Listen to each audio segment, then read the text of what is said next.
کئی دفعہ آپ کو بتا چکا ہوں کہ زبان کی جڑ اوپر والے تالو کے نرم حصے سے لگے گی تو قاف پڑھا جائے گا 2 نقطوں والا.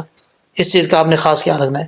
اب اس کو قادینا نہیں پڑھنا، دال زیر دی، قادینا. ٹھیک ہے. اچھا جی، اب یہاں پر یہ بات سمجھنے والی ہے، یہ سکتہ آ رہا ہے. یہاں پر اگر آپ ملا کے پڑھیں گے تو پھر سکتہ کرنا کیا ہوگا؟ لازمی ہوگا.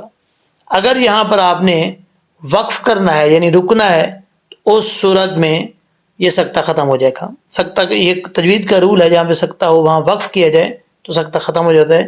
سکتہ جو ہے وہ وصل میں پڑھا جاتا ہے، یعنی ملا کے پڑھنے میں سکتہ کیا جاتا ہے. ٹھیک ہے. اب سکتہ کیا ہوتا ہے یہ سمجھنے والی بات ہے. سکتہ کا مطلب ہوتا ہے السلام علیکم ورحمۃ اللہ وبرکاتہ. لاکھوں کروڑوں درود و سلام نبی رحمت دو عالم صلی اللہ علیہ وآلہ وسلم کی ذات پر اور ان کی آل پر. آج کے اس ویڈیو کے اندر سورہ یاسین کا پارٹ نمبر 23 سٹارٹ کریں گے، یعنی 23 پارٹ نمبر 23 سٹارٹ کریں گے. 22 ہم پڑھ چکے ہیں تو سٹارٹ کرتے ہیں. اعوذ باللہ من الشیطان الرجیم، بسم اللہ الرحمن الرحیم. وَنُفِخَ فِي الصُّورِ، واو کو پڑھتے وقت ہونٹ گول کریں گے. اگر واو ادا کرتے وقت ہونٹ گول نہیں ہوئے تو سمجھ لیجئے گا کہ واو جو ہے وہ صحیح طریقے سے مخرج سے ادا نہیں ہوا. تو پڑھیں گے کیسے؟ واو زبر وا، وا. اگر اس کو وا پڑھیں گے تو یہ غلط طریقہ ہے، وا. ٹھیک ہے. آگے ہے نفخا. اب اس کو نفے نہیں پڑھنا، فاضر فی، نوفی. خا زبر خا، خا حروف مستعلیہ میں سے ہے، پر پڑھا جائے گا یعنی موٹا پڑھا جائے گا. ٹھیک ہے. نفخا و نفخا فی الصوری، صاد حروف مستعلیہ میں سے ہے. اب فا کو جب صاد سے ملائیں گے، کنیکٹ کریں گے تو بیچ میں جو یہ یا الف اور لام ہے یہ گر جائیں گے، اسکپ ہو جائیں گے. ڈائریکٹ صاد کے ساتھ کنیکٹ کریں گے. فی الصوری. اب صاد کے بعد، صاد حروف مستعلیہ میں سے ہے، موٹا پڑھا جائے گا، پر پڑھا جائے گا. اور صاد کے بعد جو ہے یہ واو ہے. واو ساکن سے پہلے پیش ہو تو واو مدہ ہوتا ہے. آپ کو یہ کئی دفعہ بتا چکا ہوں. یہاں پر یہ واو ساکن ہے، اس سے پہلے پیش ہے، یہاں واو مدہ ہے، تو 1 الف کی مقدار اس کو لمبا کر کے پڑھیں گے. آگے را ہے، را کے نیچے زیر ہے. را کے نیچے زیر ہو تو را بریک پڑھا جاتا ہے، یہ بریک حالتوں میں سے ہے. ٹھیک ہے. کیسے پڑھیں گے؟ فی الصوری. آگے ہے فَإِذَا هُمْ. فَإِذَا، ذال کے آگے جو ہے وہ الف ہے. ذال کو پڑھتے وقت سیٹی نہیں آنی چاہیے، بغیر سیٹی کے ذال پڑھا جاتا ہے اور نارمل طریقے سے پڑھا جاتا ہے، سختی سے نہیں پڑھا جاتا. اس چیز کا آپ نے خاص خیال رکھنا ہے. ذال کا مخرج کیا ہے؟ زبان کی نوک اوپر والے دانتوں کا نچلا جو حصہ ہے نا اس سے لگے گی تو یہ ذال پڑھا جائے گا بغیر سیٹی کے. کیسے؟ ذال. فَإِذَا هُمْ. اب یہاں پر تھوڑا سا میں اس کو لیفٹ سائڈ پہ کر لیتا ہوں جی. اچھا جی، وہاں پہ اوپر والی لائن میں ہم نے ہم پڑھا تھا، یہاں پہ آگے میم ہے، یہ دونوں میم مل رہے ہیں تو ہا کو ہم دوسری میم کے ساتھ ملائیں گے جس کے ساتھ شد ہے، کیونکہ پہلے وہ ہا کے آگے ساکن تھی، ہم اس کو نہیں پڑھیں گے، ہا کو اس میم کے ساتھ کنیکٹ کریں گے. ہا میم پیش ہم، میم زیر می، ہم می. اور یہاں پہ ادغام ہو رہا ہے تو یہاں پہ 1 الف کی مقدار غنہ بھی ہوگا. ٹھیک ہے. اب یہاں پر ہے لام جو ہے وہ یہ ساکن ہے. اب اس چیز کا آپ نے خاص خیال رکھنا ہے کہ لام کو پڑھتے وقت قلقلہ نہیں آنا چاہیے. جیسے نل میں نل اجدا سے ایسا نہیں کرنا، می نل اجدا سے. لام پر جب زبان جائے، زبان جو لام کے مخرج میں جب لگے تو وہیں پہ جم جائے، واپس فوراً نہیں لوٹنی چاہیے. ٹھیک ہے. کیسے؟ من الاجداثی، من الاجداثی. اب یہاں پر حمزہ کے بعد جو ہے یہ جیم ہے، جیم ساکن ہے. اب یہاں پر بھی آپ نے خاص خیال رکھنا ہے کہ اس کو اجدا سے نہیں پڑھنا، اجدا سے، یہ غلط ہے. کیوں؟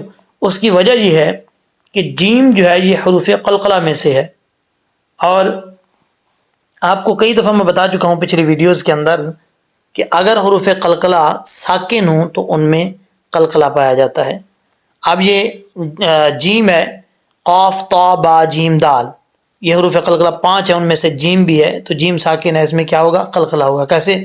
اج، قلقلہ کا مطلب ہوتا ہے آواز کا لوٹنا، ٹھیک ہے؟ جب کسی حرف پر آواز لوٹے گی تو اس کا مطلب اس میں قلقلہ ہو رہا ہے۔ تو یہ جیم جو ہے حروف قلقلہ میں سے، کیسے پڑھیں گے؟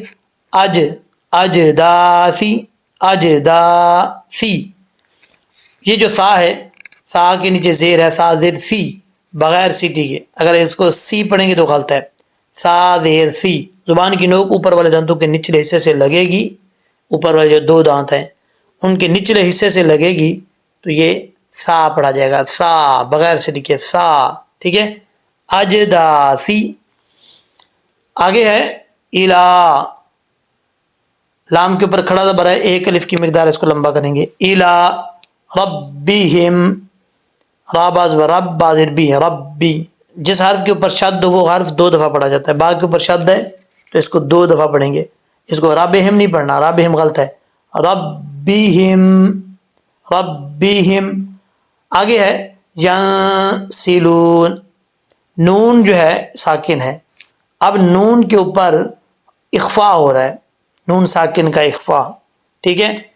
کیسے نون ساکن کا اخفا؟ آپ کو تعریف پہلے کئی دفعہ بتا چکا ہوں، پھر بتا دیتا ہوں۔ نون ساکن کے بعد اگر حروف اخفا میں سے کوئی حرف آ جائے تو کیا ہوگا؟ غنہ ہوگا نون ساکن کا، یعنی جو 15 حروف میں نے آپ کو بتائے تھے، تا حروف اخفا، تا، ثا، جیم، دال، ذال، زا، سین، شین، صاد، ضاد، طا، ظا، فا، قاف، کاف، ان 15 حروف میں سے کوئی حرف آ جائے تو کیا ہوگا؟ غنہ ہوگا۔ اب نون ساکن ہے، نون کے بعد سین آ رہا ہے جو کہ حروف اخفا میں سے ان 15 حروف میں سے ہے، تو یہاں پر 1 الف کی مقدار غنہ کریں گے۔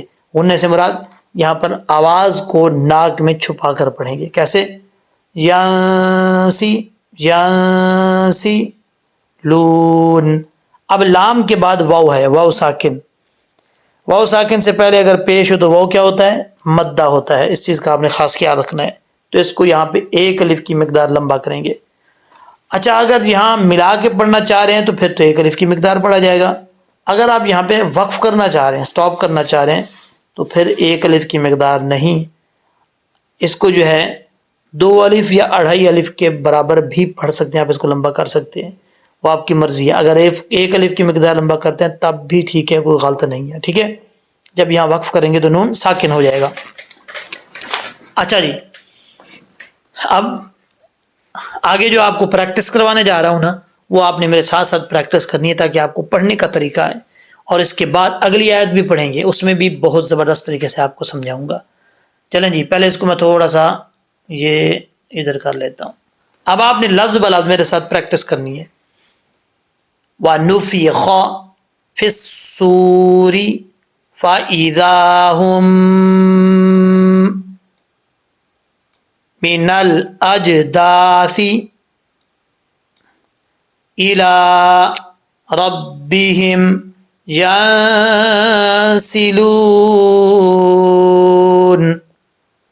اچھا جی، آگے چلتے ہیں، یہ دیکھیں اگلی لائن پہ، اور یہاں پہ جو دوسری لائن ہم پڑھنے جا رہے ہیں نا، تو اس میں سکتہ بھی ہے، یہ بھی آپ کو واضح طور پہ بتاؤں کہ سکتہ کیوں کرتے ہیں، کیا ہوتا ہے۔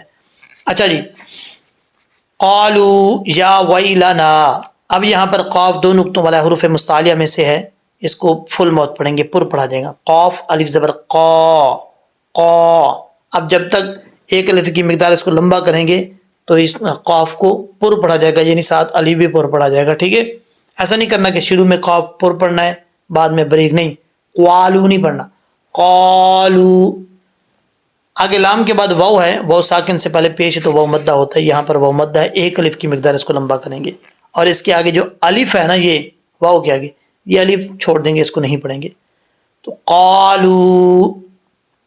آگے ہے یا ویلانا، یا کے اوپر کھڑا زبر ہے، 1 الف کی مقدار لمبا کریں گے، آگے واو کو یا سے ملائیں گے، یہاں پر یا مدہ نہیں ہے، یہاں یا ساکن سے پہلے زبر آ رہا ہے تو اس لیے یا لین ہے، یہاں پہ یا مدہ نہیں ہے، اس چیز کا آپ نے خاص خیال رکھنا ہے، اس کو لمبا نہیں کرنا۔ یا وئی، واو یا زبر وئی، یا وئی لنا، نون کے آگے الف ہے، ایک الف کی مقدار اس کو لمبا کریں گے. یا ویلنا. آگے ہے من بعثنا. میم کے بعد نون ہے اور پھر چھوٹا میم ہے. ہم نے میم کو چھوٹے میم کے ساتھ ملانا ہے. ٹھیک ہے, نون کے ساتھ نہیں ملانا. میم زبر مم, با زبر با مم با, عین زبر را مم بعثنا. ٹھیک ہے, اس طریقے سے آپ نے ہجے کرنے ہیں. اور یہاں پہ ایک الف کی مقدار غنہ ہوگا اور اس کو کہتے ہیں اقلاب. ٹھیک ہے, یہاں پہ چھوٹا میم آ جائے اس کے بعد با لازمی ہی آتا ہے. تو کیسے پڑھیں گے؟ من بعثنا من بعثنا. آگے ہے مم مرقدنا. اب یہاں پر میم کے بعد نون ساکن ہے, آگے جو ہے وہ میم ہے. ہم اس میم کو نون سے نہیں ملائیں گے. میم کو یہ جو آگے نیکسٹ لائن پہ میم آ رہی نا, یہ اس میم مشدد کے ساتھ کنیکٹ کریں گے. میم زر میم را زبر مر میم مرقدنا. اب را ساکن سے پہلے زبر تو راپور پڑھا جاتا ہے, یہ یہاں پہ راپور پڑھا جائے گا مر قدنا.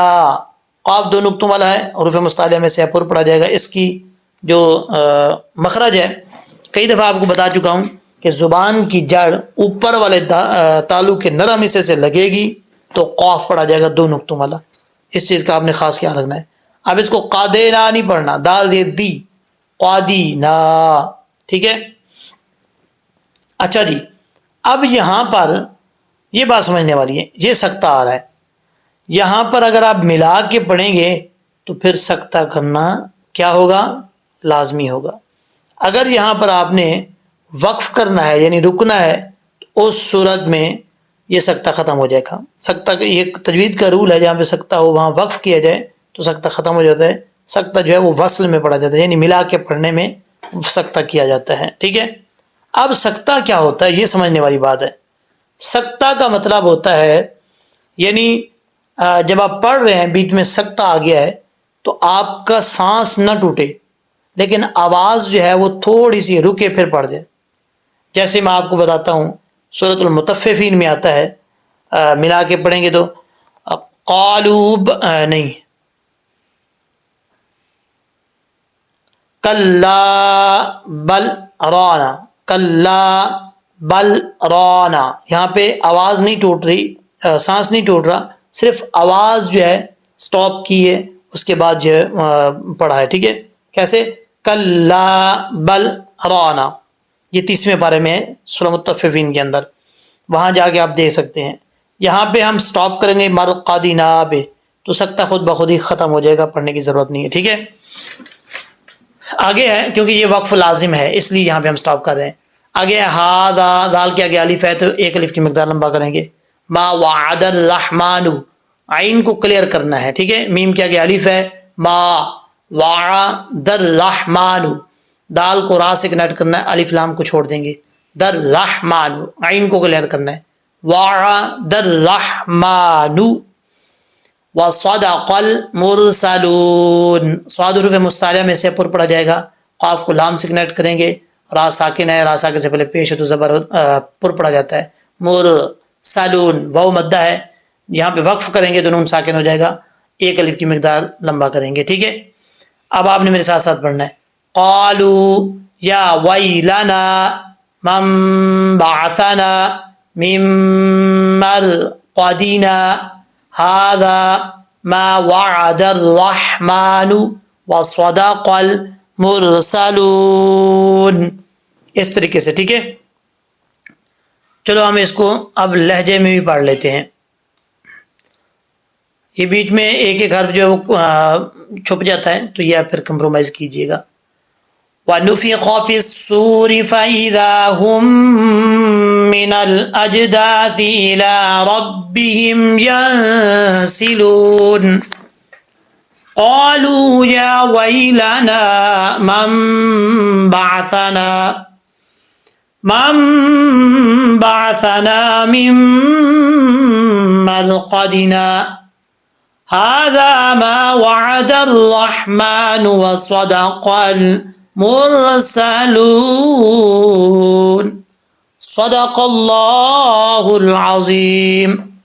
اپنے دوستوں میں ضرور شیئر کیجیے گا. اگر آپ کو یہ ویڈیو اچھی لگی ہو تو فیملی ممبرز میں، رشتہ داروں میں صدقہ جاریہ سمجھ کر جہاں جہاں تک لوگ دیکھیں گے ان کا ثواب آپ کو بھی ملتا رہے گا، ان کو بھی ملتا رہے گا، میں پڑھا رہا ہوں مجھے بھی ملتا رہے گا واٹس ایپ لنک کے ذریعے. اوکے، اللہ حافظ، دعاؤں میں یاد رکھیے گا.